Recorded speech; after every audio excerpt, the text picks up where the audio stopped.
Uh-oh, it looks like we piqued your interest in the Hideout. First of all, let me tell you what the Hideout is not. The Hideout is not for hustlers, for grinders, or for people who are looking for a shortcut to what the world calls success. The Hideout is about growing as men, creating lifelong friendships, and having the time of our lives. Are you ready to tap in to the endless source that will take you from success to significance?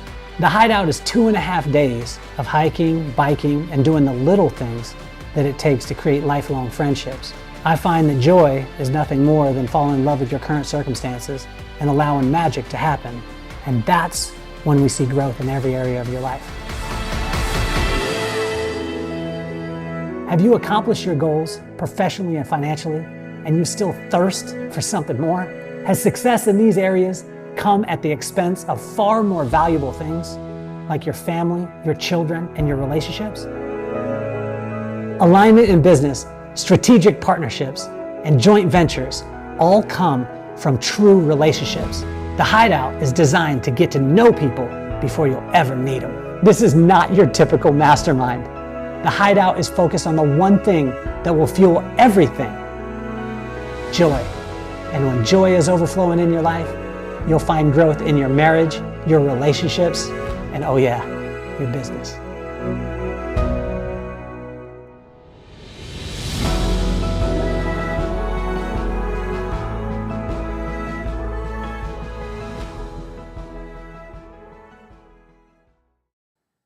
Welcome to the Kelly Cardenas podcast, where attitude is everything. On today's show, that commercial for the Hideout gives me chills every single time I watch it. And what's so cool about it is the man who embodies what we're talking about as far as building relationships, having joy, and not looking for just to sell something. This man is making a difference in the world. He is a 3-time Inc. 500 company founder and CEO. This man has a word that we're going to talk about today which is a philanthroinvestor. We're going to get into that. But most of all, I sat next to this man at dinner, and we became fast friends because the kindness that this man exuded. He wanted to make sure that everyone else was good. He was complimenting every single other person at the table, and all of us were looking and saying, we just want a piece of Ivan. We want to be around Ivan because we know if we could just be around him in any capacity, it can help our lives to go to another place. He's not only helping the entire world and this globe as a whole, but he's also doing it in his country, in his community, and with every single person that he touches. So please welcome to the show, Mr. Ivan Anz. How you doing, buddy? Thank you, Kelly. Thank you very much for that introduction. I really enjoyed it. Well, you're incredible, man. Let's dive right into this thing. PhilanthroInvesting. I had never heard of this until you talked about it. And when you talked about it the other day, when we were in Salt Lake, we got a chance to be able to be at a mastermind together. And you started talking about it, and it blew my mind because most people think that you can either do philanthropy or you can do investing, but you took the two and brought them together in a completely different way. So can you explain that for us, Ivan? Of course, Kelly, yes.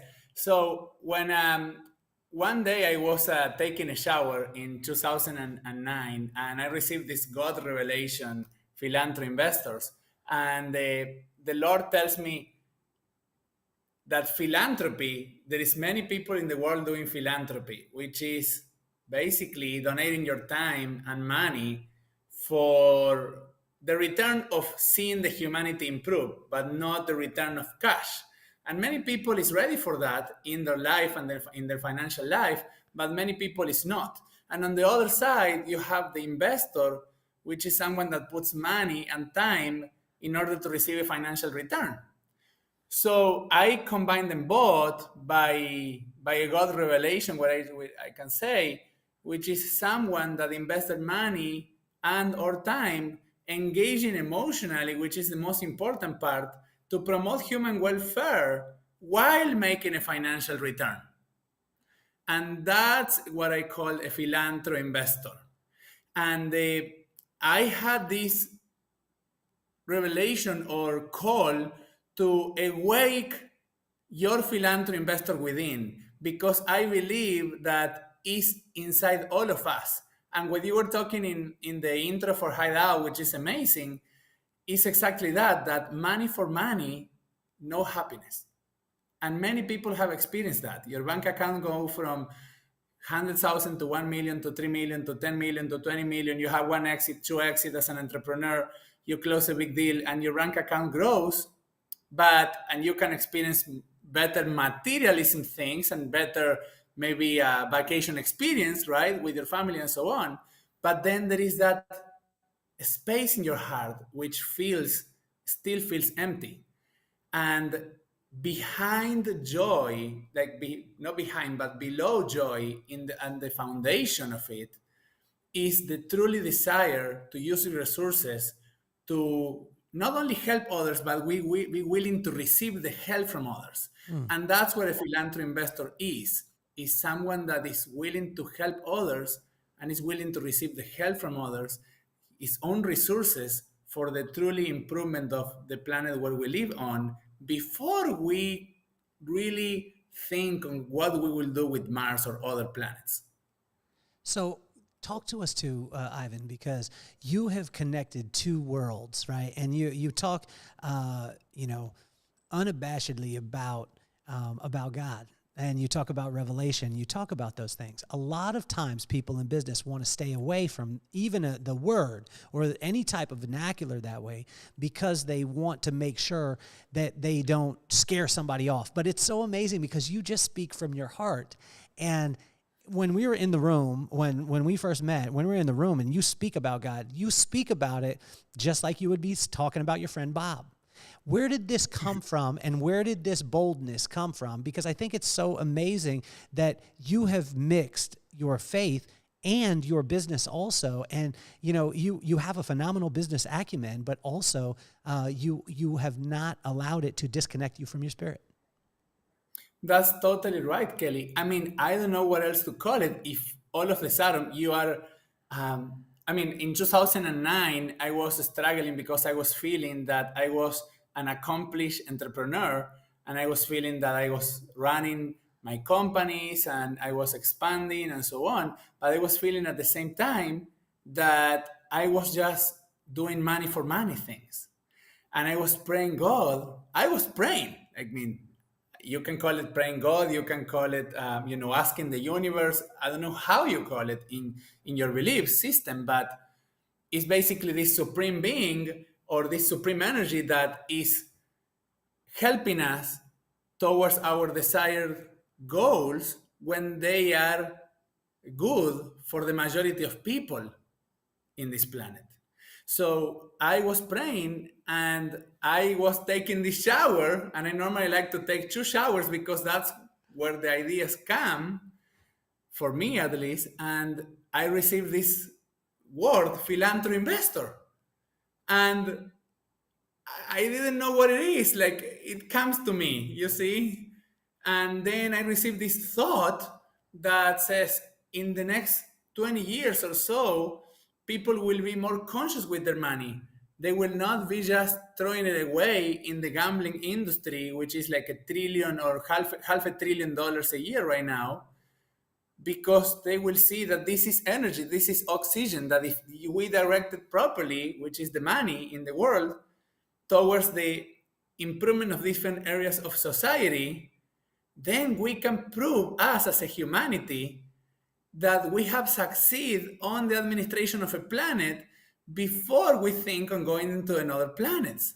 Because for me, it didn't make sense that the top entrepreneurs in the world are trying to take us to another planet when we haven't succeeded on managing this one correctly. So what we're going to do, go and mess another planet because we didn't manage to fix this one? Because that night when I was taking the shower, Kelly, I went and I researched the internet and I discovered like only 8% of the population lives in good air quality conditions. Only 8%. And 6,000 kids die from water-related diseases every single day. And then I continue researching, and 1 billion tons of food is wasted every single year. At the same time, 1 billion people suffer from hunger. And I continue researching, and 1 billion people do not own their home, and another billion of people or more are just are homeless. So, and I can tell you more and more, but these are the what I call the life essentials, which we haven't managed to make them work 100% of the time for 100% of the humanity, which will be an ideal goal for us to create together. And I think it's accomplishable because if we can accomplish going to Mars, we can accomplish this other goal. Well, I think it's been so interesting because you've done it in a couple of different ways and you've channeled it in. The first thing is real estate, and then the second part was well, I'm not saying that was first on your docket, but that's one of them. And then the other one was water, and you crossed it. You went into both of those just a second ago. Can you talk to us about the things that you're doing in the real estate to really make a difference and an impact? Because, I think that you said it and you glossed over it or you just went fast on it. But I want everyone out there to realize that you don't have to be the Ivan Anz of the world to make a difference. And when I say that, this is a wildly successful, in business, but he's wildly successful because of his heart. Not just because of the money and not just because of the techniques that he has. But if you see him, he's doing the right things for the right reasons and the right things keep happening. But also, I want to make sure that every single person out there listening, that if you have $1, you can make a difference. If you have 10 cents, you can make a difference. Ivan, can you talk to us about how you're making a difference in the real estate? And then let's talk about the water also.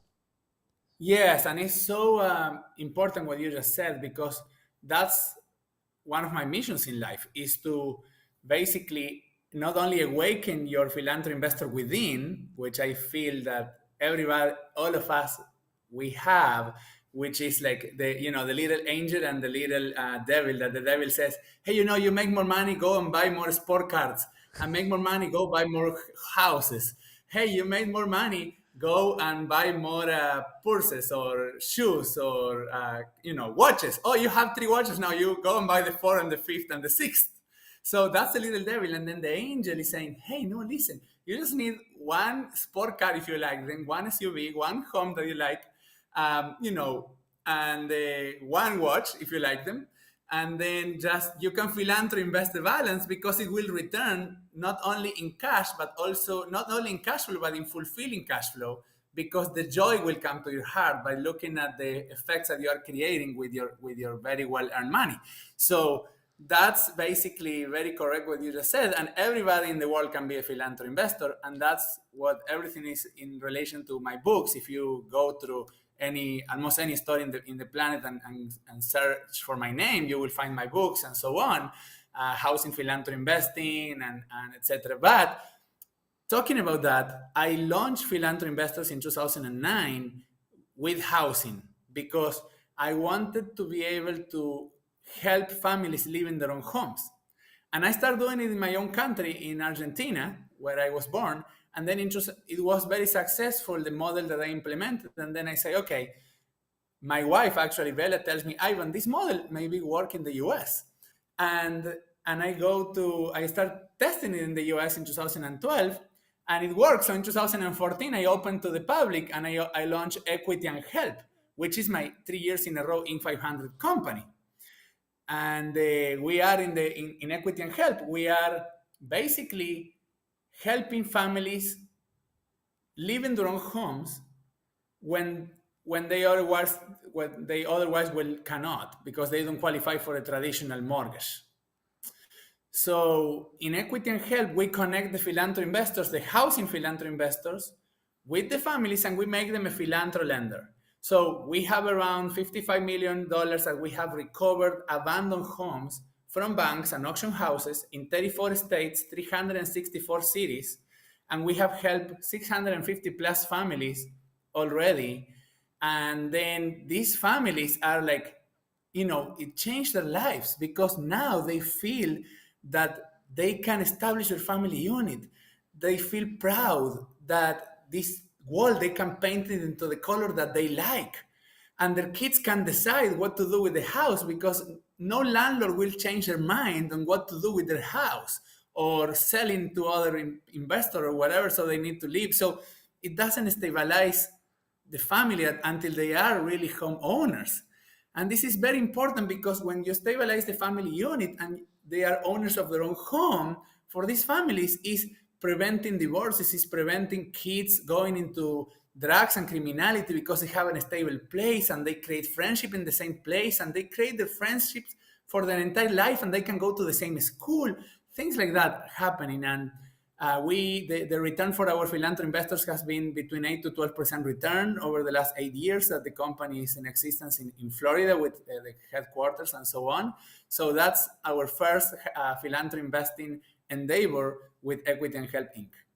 So, Ivan, this is a huge thing for me because I hear a lot of it. A lot of times people get to a point. They get to a point financially. They get to a point in their business, and then they have this epiphany. Wow, none of this stuff matters, right? None of this stuff matters. My family matters. But I guess the point that I want to make, or the question that I have for you is, most of the time you have this, you have this epiphany. These people have this epiphany. I just went and saw Elvis the other night. If you haven't seen the movie, you got to go see the movie. I wish that I was being sponsored by the movie because it was amazing. But it was the same story that I hear all the time. This guy has a dream. Then he goes and he gets after the dream and he becomes exactly what he wants. He gets everything that he thought he wanted. But then he realizes that what he really needed and what was really valuable was what he possessed before he started out on that journey. And most of the time they end up broke, and then they lose their family, and then they focus back on the family. You have done it a little bit different because along the way, you were integrating both sides. So let's go back to young Ivan. Who taught you, like, where did this heart come from? You know what I'm saying? Like, when you're talking about kids needing to grow up in the same neighborhood so they have the friends for a lifelong, this is massive. But where did you learn that? Like, was that imparted from your family, or were you maybe lacking and wanted that for somebody else? Well, no, I actually grew like exactly that ideal kid with the same home since I was 2, 3 years old. And in my same home, in my same neighborhood. That's how I grew, thanks to God and my parents. And they, if you read in the first chapter of my book, In Housing Philanthropy Investing, it will share the story. And I observed my parents do philanthropy even when their financial times were not good. I mean, I grew up in a middle class family, not poor, not rich, just a middle class family. And basically, I see my parents all the time helping others, all the times donating something to our church, all the times helping the kids of other people, or creating something with their little enterprise that they were creating. Making sure that the kids of their employees will have things for the Kids Day in Latin America. That is a big thing, which is the Children's Day in Latin America. And all the time I grew up observing that. So I think that all the parents should do philanthropy example to their kids, even if it is small. Because in my viewpoint, now that we can add the philanthro investing and think with that word that we didn't have before until I coined it, I think that now, once philanthropy becomes the main investment strategy of the planet, and we are all doing it, then the planet can start shifting into a more positive direction. Well, it's amazing because when we were talking about the hideout earlier, and and this is a thing that for us, I believe that you can have both. I really truly believe that you can have both, meaning that you can be successful in business and have joy in your heart, but most of the time, as high flying entrepreneurs, and Ivan, we've both seen this in the circles that we run in. People will go after and they'll become successful in their business, but then at the expense of their family, at the expense of their friendships, at the expense of everything else. And then they get to that point and they realize it, and that kindness that you have, man. I mean, it's unbelievable, Ivan. Like, and I don't understand, like, did you just constantly see that? I mean, and have you always been kind to Ivan, or was there a time where you messed up and then you learned a little bit from it? No, according to my mom, she says, Ivan, you always was that way. I mean, that's what she says. But I always been learning. Like for me, life is a learning field in order for us to be a better selves. Because, and not a better selves just for others, but also for us, because we should be our best friend. And if we become our best friend, it means that we are treating ourselves well, and treating others better is also being our best friend, because it's wholly retroactive. It's just simplicity things of life. It's just how you call them in English. It's just sentido común in Spanish. It's common sense. It's common sense, right? It's just observation, and just thinking on simplicities instead of thinking in complexities. Like, what are the simple things? Come on, like, and let's live on that simple things, like the life essentials, right? Air, water, housing, food, animals, and being well with the environment and not trashing plastic in the ocean, and just making sure that we are developing our artistic talent to provide spiritual fulfillment for others and for us. Simple things. So Ivan, help us, because talk to that person out there that's listening to you, and everybody loves Ivan. Seriously, like when we were at the mastermind, and like around the table, you spoke and everyone just went silent. You could hear a pin drop. It was absolutely, I mean, unbelievable. But talk to that person that says, Ivan, that's easy for you. You've been in the top 3 in Inc. 500 3 times. You're a massively successful businessman.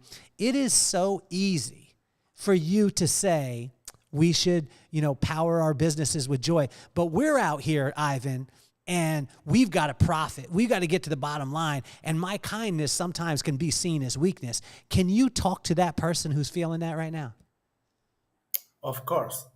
So if you focus in creating a culture of joy and kindness in your company, and then you make the goals and the targets to be a game for you and for your team, and then you know that the biggest dream and the biggest purpose of your company and yourself, the biggest will be the challenges that you will encourage and and find, and the challenges and the barriers that you're finding, and you will find, and that will happen. So don't be scared that you need to handle the profit, because you have a big dream for the company. So you that of course that needs to happen, but you just need to play that business and the company as a game similar than life, and just say, okay, this is a barrier, and knowing that you come one time to that barrier, okay, you didn't overcome it. You come second time, you didn't overcome it. Okay, you come again to third time. Maybe you need to run back a little farther away and observe from longer distance, because the closer you are to the mountain, the less you can see it. And then you will take a little bit more speed and more strategic, and then you will overcome the barrier. The thing is that never stop trying to overcome the barrier, because behind that barrier, like as soon as you pass that barrier, on the other side, there is more freedom, and there is more joy, and there is a bigger game that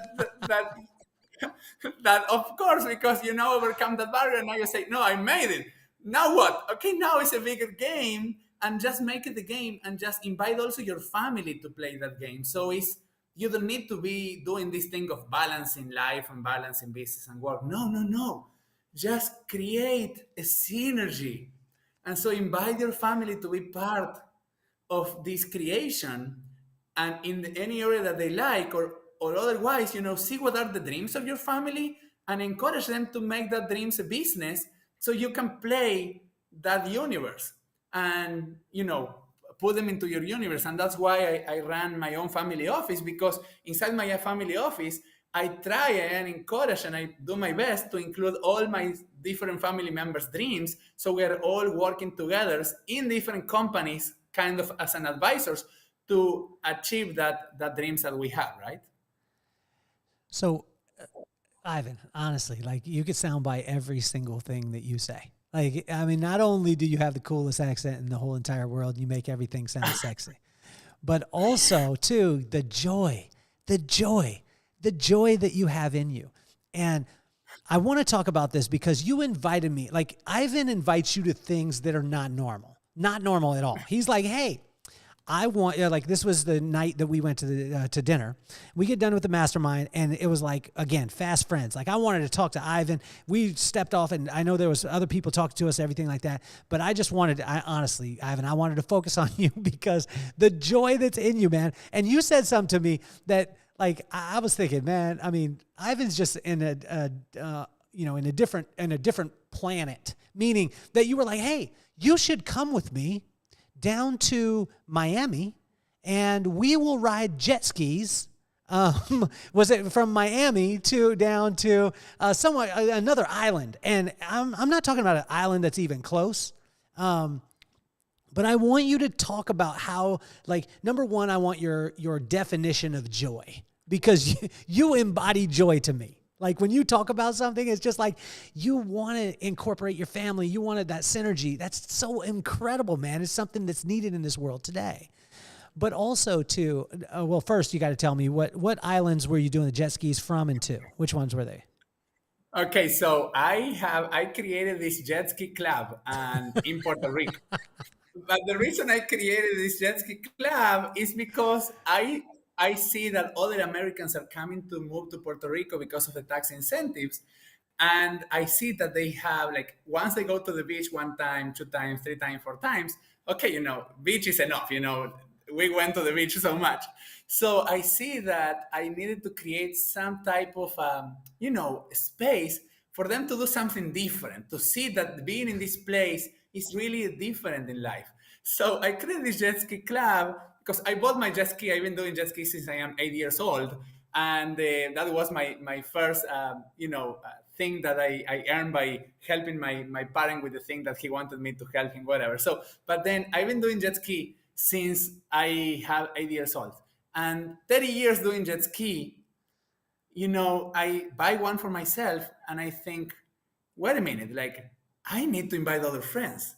And I take them from Puerto Rico to St. Thomas, to St. John, and we do ocean cross.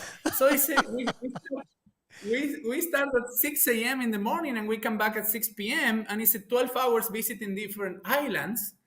And it's just amazing. And we stop, and we eat and we bring we have some water and things and food and enjoy stories and share time together. And and it's 160 miles jet ski tour in one day. Ivan, this is what I'm talking about, man. Like, this is when you told me that, you're like, hey, why don't you come down? It was Puerto Rico. You said, why don't you come down to Puerto Rico and then we will jet ski to the Virgin Islands? I was like, what, are we going to get on a boat? And you said, no, we're going to stay on these jet skis. And I was like, what, how are we going to get fuel? You know what I mean? Like, and it was just so amazing because you take every one of us back to being a little kid. And can you talk to that? Because so many people, when they start becoming successful in what they're doing, they lose that little kid inside. And Ivan, you still have it. And you protected it, seems like. I mean, are you consciously protecting this little kid inside of you? And do you see that little kid that's there? I see that little kid that is inside there, and I think it's inside all of us.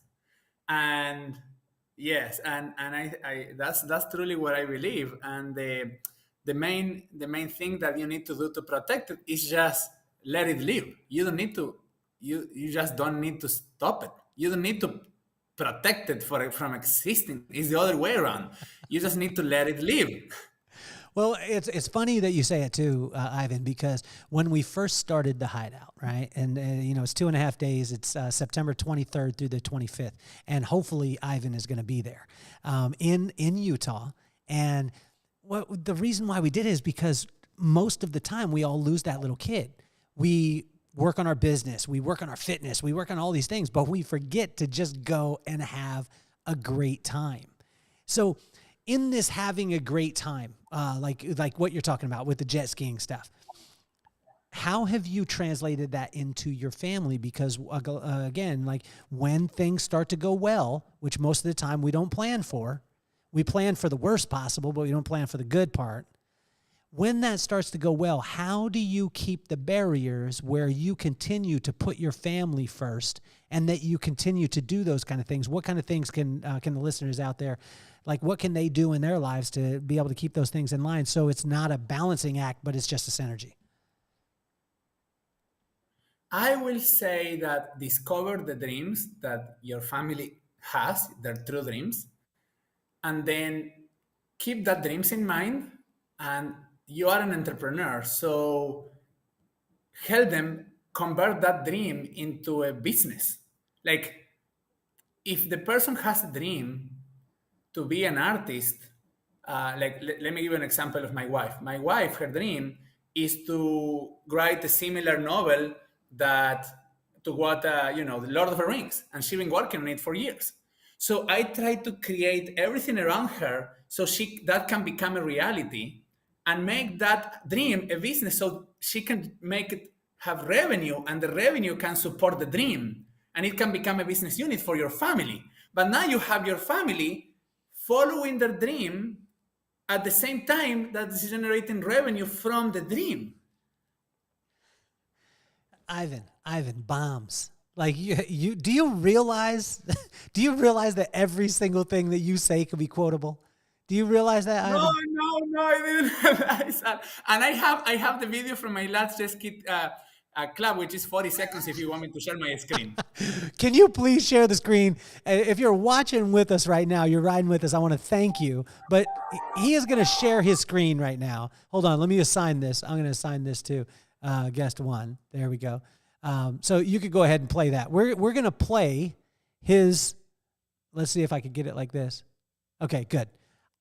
Go ahead and play that, Ivan. He's going to play his jet ski club, basically like a motorcycle club, but he rides 160 miles in one day.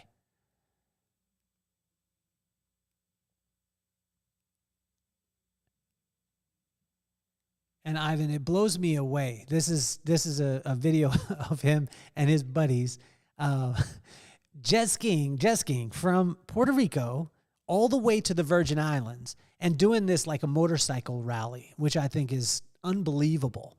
Are you able to get it to play? There we go. We can see that. Good Lord. If you're watching this, or if you're just listening to it, if you're listening to it on Apple Podcasts, Spotify, or iHeartRadio, what we're watching is, this is ridiculous, Ivan. Absolutely beautiful. Coming up on a cruise ship, Ivan. It's unbelievable. That's unbelievable to be able to see, man. Let me do that one. So.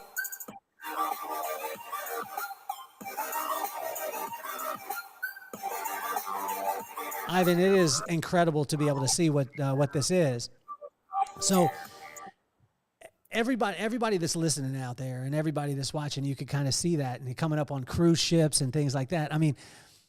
Help us to understand too, because I used to think that entry to this mindset that basically anything was possible. I used to think that the entry to that was very, very expensive. That you had to be some special person from a special planet, and then you got this permission, and then when you had an idea, you could turn it into a business. But what you've taught me through our, very fast friendship is that it doesn't matter where you're from. It doesn't matter the things that you've gone through. That you and other people like yourself, Ivan, are willing to help people to be able to make their dreams a reality. Can you talk to that point? Because I think that a lot of times people have an idea, but they're like, oh, well, I'm from this town, so I can't do it. Can you speak to that person out there? Of course. I think that there is two important points here to highlight. Number one is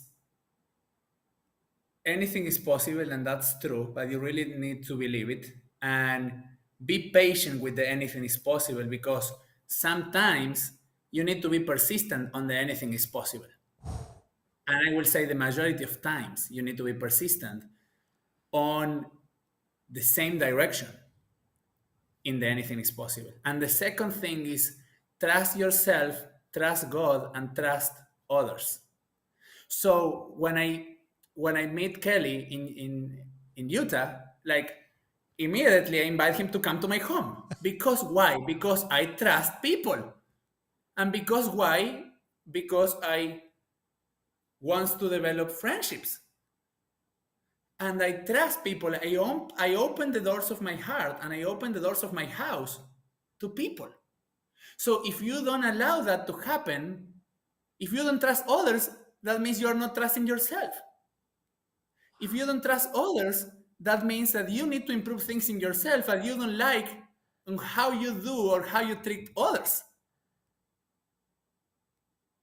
So is this something that, I mean, and again, like I want to go behind the curtain of this because the construction of Ivan, like if we could bottle Ivan, everybody out there listening, you know exactly what I'm talking about. If we could bottle Ivan, just have Ivan in a bottle with us at all times, open the bottle sometimes, you need a little Ivan. He speaks in his, super sexy accent, makes everything sound great. He's got all this joy. It's pouring out. It's amazing. What are some of the ingredients of that, man? I mean, do you think that it's God-given or do you think that it was learned? Do you think that you learned this through environment? Okay. There is something here that is very important that I think it has ingredients. Number one is that my parents were very, very encouraged with me, so they never gave me no's to things that I wanted to do. So I will come with this crazy idea that I want to do, and for a little kid, it sounds like crazy. Like maybe I come one day to my dad and say, "Dad, I have this this go-kart. There is that space there on the side of our house. Can I just go with the lawn and create a track and I rent it to my kids, to my friends, so I can make money on it? And can I go and find some sponsors and speak to some adults of your friends and find some sponsors that can put some of their brands in there so I can get money?" And the only word that he has in his mind is, "Yes, how can I help you?" So that's one of the ingredients. The second ingredient is trusting myself in my observations. So, for example, when I was 15 years old, I started having my friends coming to me and say, "Ivan, drink alcohol, come with us to this, drink alcohol." And I smell this alcohol thing and I don't like it. So I don't drink it. So I never drink alcohol in my entire life because I observe that people is changing personality after that happens and is losing perceptions and is losing power. So I say, why these guys wants to lose power themselves? Like they suppress themselves with this extra thing that will change their personality so they cannot observe the entire world as it's existing and the entire world that this is happening because they don't want to observe something that is the reality in front of their eyes. Or what is this thing? Then I go and later I start going to meetings, business meeting, people, you want coffee? And I smell this coffee thing and I say, like, I don't like this thing. And I observe the people and they become more nervous after they drink this coffee thing. So I never drink coffee in my entire life. So I observe, I can observe with my realities and my things, and it doesn't disturb my dreams or my things or my willingness or my abilities or anything, because I just don't take them. Wow. So you're staying, I mean, the amazing thing is you're staying in a sober mind all the time. And it's not me saying that you can't have alcohol, you can't, I mean, if you're doing it, I mean, whatever. But what I'm hearing, and you can help me on this, is that you're staying in a sober mind, meaning that you're staying clear inside your thought process as opposed to allowing something to alter it. And what I want to say to all those people out there too, and you know, is that sometimes it's not coffee, sometimes it's not alcohol, sometimes it could just be, you know, whether it be social media or it could be, you know, all these different the cars that you were talking about before, or maybe it's the wealth or whatever it is. But I just think that it's so amazing. I mean, Ivan, it's like as you peel away layers of Ivan, it just keeps getting better. It really does, man. I mean, can you tell us something that where you've messed up, man, where you've made a mistake? Or when you make mistakes, do you smile the same way that you do with that joy to your wife when you screw up and then she just gives you a pass? Or does she call you on your poo-poo? No, she calls me. She calls me on things, and that's another. No, that's another cool thing is that I think that listening to my wife is one of the things that has helped me a lot in my life. Like I listen to the human power. You say human or woman in English? Women power. So I listen to the women power because they have this amazing perception. So, and I know that. So if I am closing the doors for my wife advice and the things that she's observing, I am just the most stupid guy in the planet.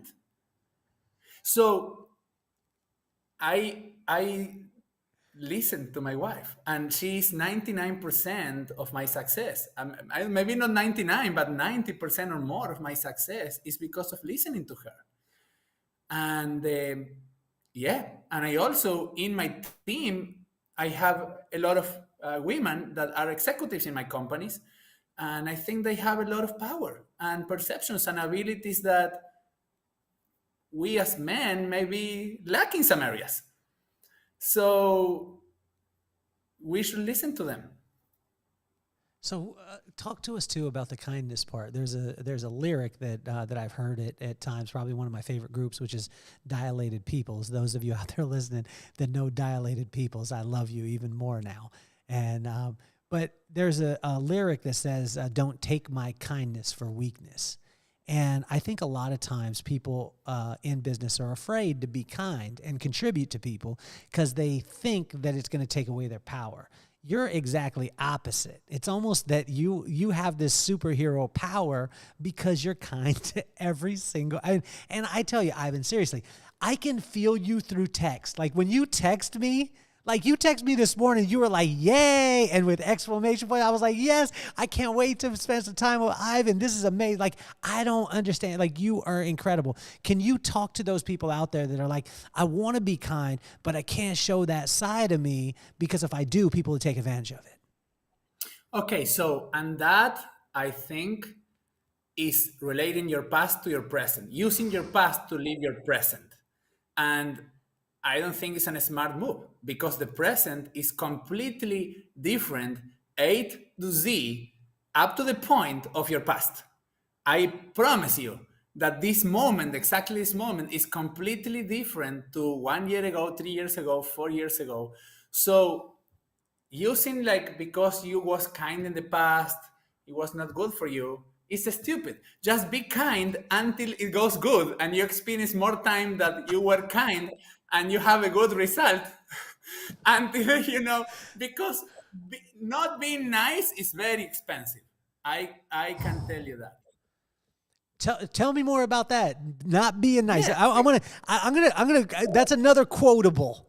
You you just said not being kind is very expensive.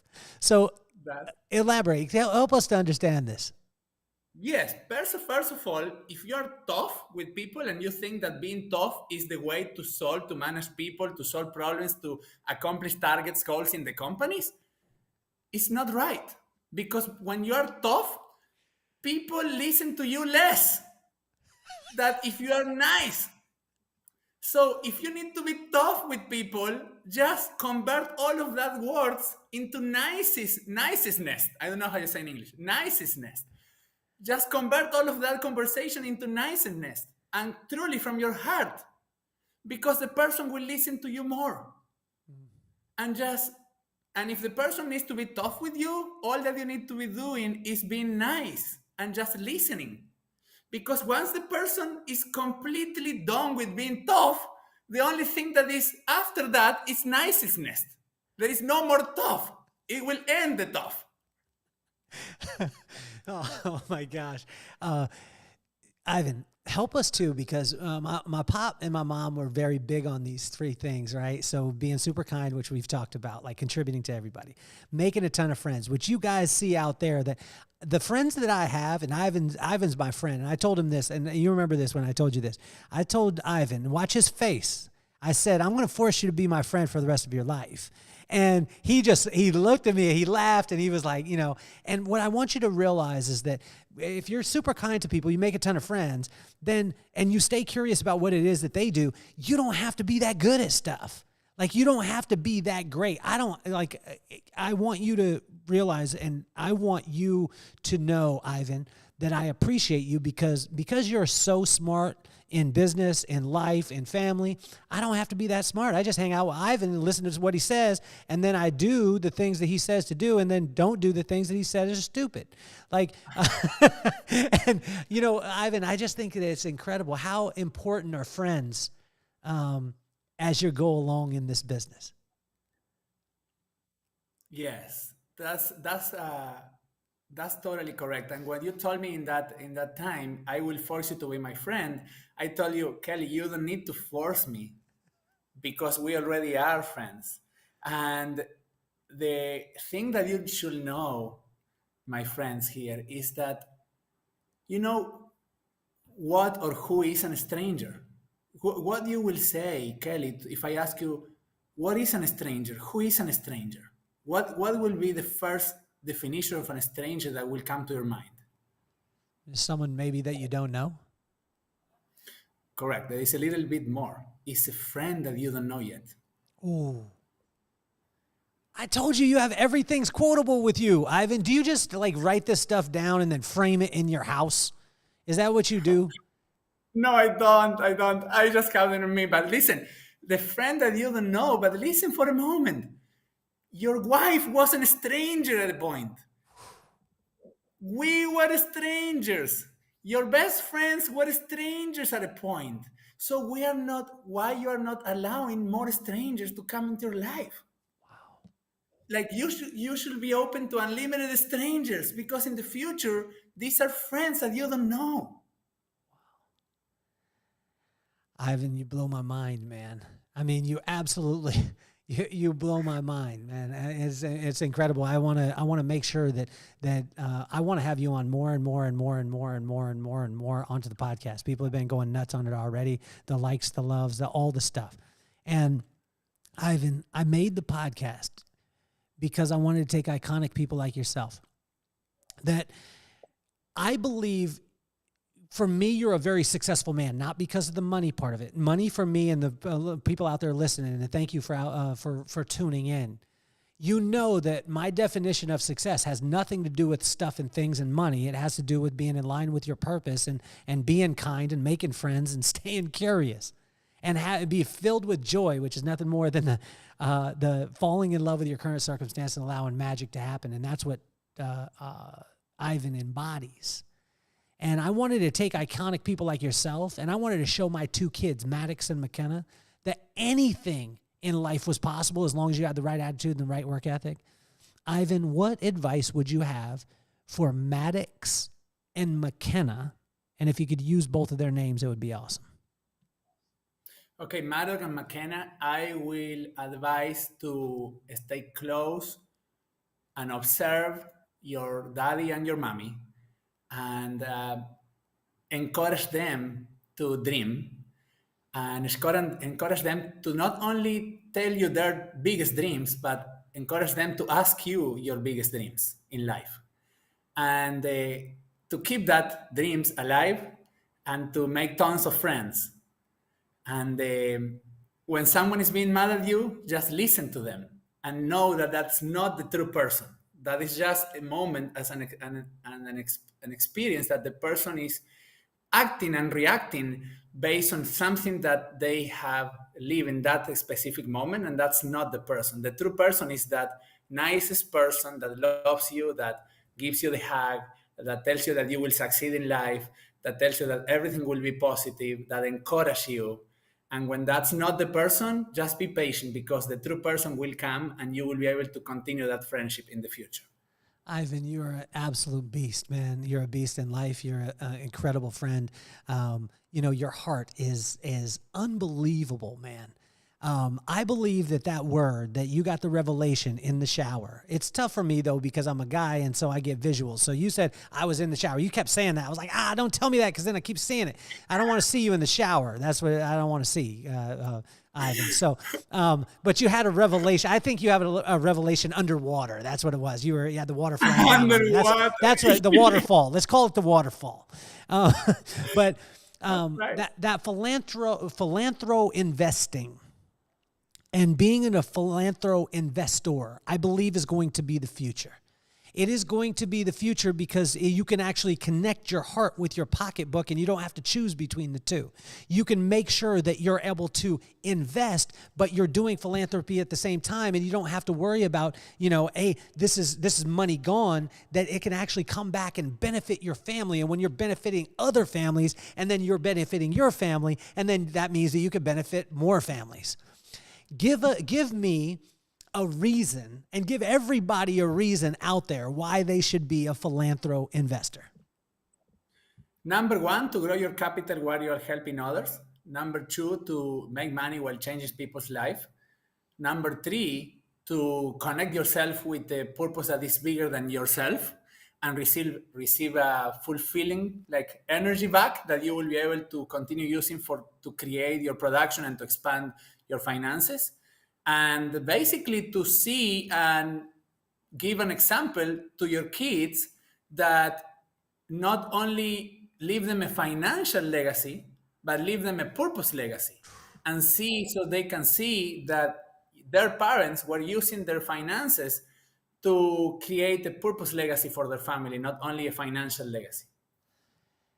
Also, can you talk to that person too, just quickly, Ivan, because I want to respect your time, but also to that person that thinks that they can't make a difference because they're maybe living day to day, they're living week to week, they're living paycheck to paycheck, or maybe they don't have a bit of overflow. What can they do to be able to almost get this ball rolling? Because once the ball gets rolling, as I've seen in my life, once you start being kind to other people, it starts to overflow unto you. It's not one for one. It's not like, hey, I'm going to go and give $1 to an organization and I get $1 back. It's not like that.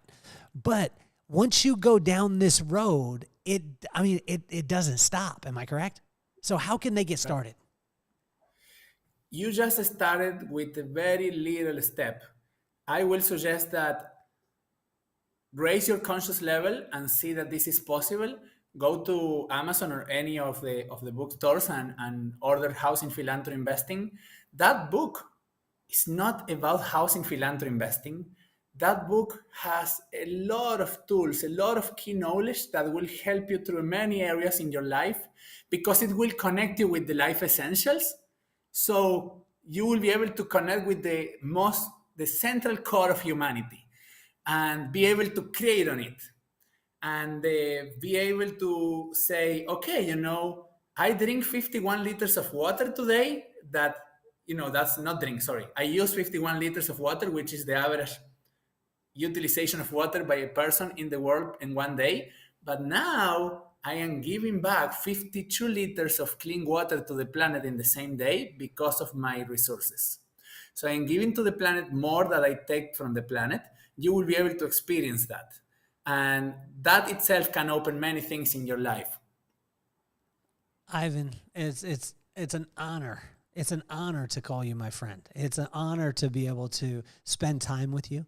And for all of you out there listening, we're going to have the links for his book in the bio. We're going to have the links to his website. We're going to have the links to every aspect of it. I want to thank every single person out there listening for helping us to get in the top 1% in the globally as far as podcasts. And I say that on the episodes. I say that almost every single show because I want to thank you. All the people who have been riding us with us from the beginning, the Wayne Freeman of the world, the text that you gave me last week. Thank you so much. The Damian Horns, the John Halter. I mean, every single person out there that is making this show what it is, it's because of you. And I just want to thank you.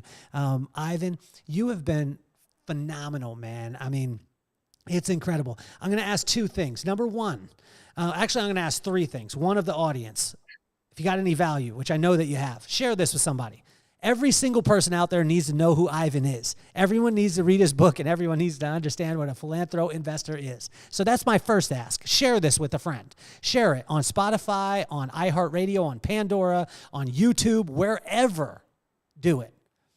Second one, Ivan, I want you back on the podcast. Will you? Of course, 100 times, my friend. Okay. And then the third one is, if you are free, September 23rd through the 25th, I want you in Utah at the Hideout. The Hideout is based on joy, 2.5 days of just shutting down and getting to know people before you'll ever, ever, ever need them. And getting to know a person like you would be massive. So if you're available, Ivan, you don't have to say it right now. I know you need to check your calendar. But I just want to thank you again for being on the show, my man. You have been absolutely phenomenal. If you're listening out there, check all the sponsors, click the links, do the things that you know you need to do. And Ivan, my hat's off to you. You're officially off the hot seat.